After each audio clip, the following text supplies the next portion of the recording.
I've seen full-scale riots upstairs in the bedroom.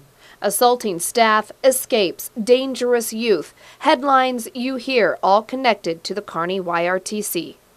You know, YRTC gets a bad rap. In statements sent in from some previous staff wanting to remain anonymous, you see some related comments. The program is a joke. The youth run the place. Right now, the kids have a lot of control up there, and the really smart street kids, they understand that. They know it, and they pass it down through the food chain of the group. And all those statements may make you wonder just what is really going on behind those brick walls. It's a hard place to understand if you're out in the general public because you don't know what goes on in there. You just read what's in the paper.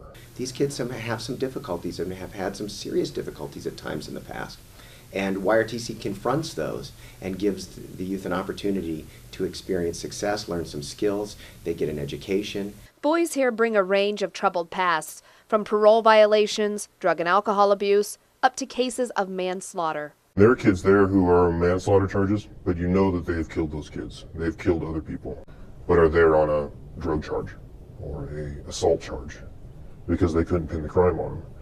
It's a caseload current staff I talk to say they can handle, but once in a while, a few get out of control. You know, when you work in a high-profile, volatile situation, which we do, where things can be very smooth and a kid walks through the door and he can really turn us upside down. So it can be easy to think that a place like this is something that's dangerous and doesn't belong in a community.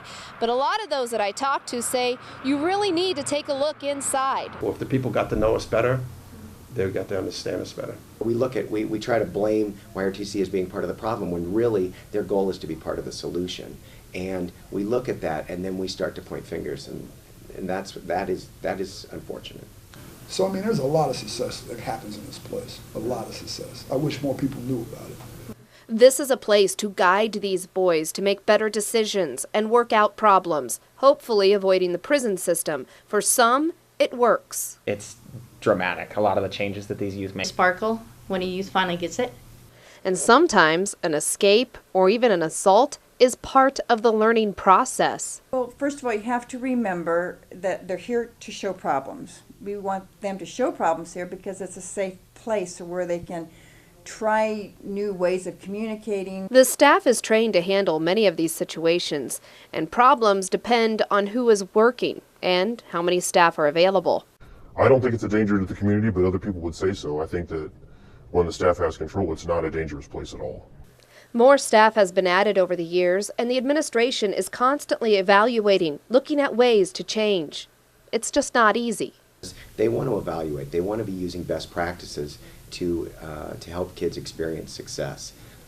And that road's going to be bumpy because the issues that they're dealing with, the problems that these youth have, are difficult problems. Some leave, successful members of the community, but some slip back into the system, end up in prison, even death row. It's unfortunate that you can't completely rehabilitate everyone. Even some of those who have worked there before and been assaulted say the place has done some amazing work. It's fun to see them change and see those lights come on and say, hey, you know, I can change this or I can control my anger. And you can discover that if you look beyond the headlines. They don't hear about the kids that graduate. They don't hear about the youth that are making successful progress at YRTC. They only hear about those things that grab headlines.